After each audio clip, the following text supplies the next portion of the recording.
رئيس الوزراء حكومة الفدرال الصومالي محمد حسين روبل waxa uu xafiiskiisa ku qaabilay wakiilada beesha caalamka oo ay kamid ahaayeen qaramada midoobay wakiilkeeda Mr. Swan iyo sidoo kale wakiilka midowga Afrika Madiera iyo midka midowga Europe Berlanga iyo sidoo kale safiirada dalalka caalamka qaarkood ka jooga Soomaaliya runtii kulankan ra'iisul wasaaraha xukuumadda federaalka Soomaaliya waxa uu faahfaahin ka siiyay wakiilada beesha caalamka diyaar garowga socda ee shirka wadatashiga qaran ee Soomaaliyeed la filayo in uu ka bilowdo maalinta Khamiista magaalada Muqdisho ra'iisul wasaaruhu waxa uu sheegay in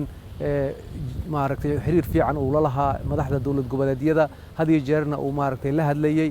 isla markaana ay u xaqiijiyeen ka soo qaybgalka shirka isla markaana uu ugu mahadcelinayo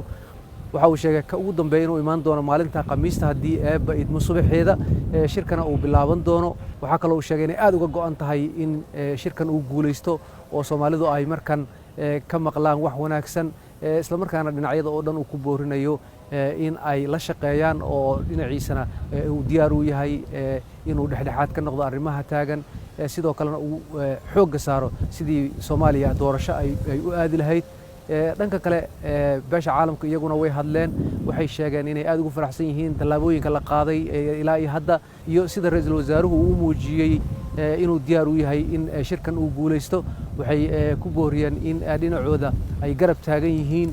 wixii taageero maaliyadeed iyo sidoo kale maaragtay farsamo in ay gacan ku siinayaan marka qorshuhu waxa uu yahay in shirkaas la qabto hadii idmo wax isbedelana ma jiro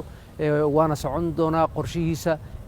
guddiga ka shaqeynaya ee ka socda dawlad goboleedyada Soomaaliya iyo dawladda federaalka Soomaaliya iyo gobolka Banaadir hawshii diyaar garowga meel fiican ay u maraysaa insha Allah waxa dadka Soomaaliyeed u sheegaynaa in shirkaas aan rajaynayno in wax badan ay ka soo baxaan ra'iisul wasaaruhuna uu ka go'an tahay in markan uu xaqiijiyo sidii shirkaas uu guuleysan lahaa dhamaanna wuxuu ka codsanayaa dadka Soomaaliyeed inay taageeraan oo soo dhaweeyaan oo ay wixii tale iyo tusaale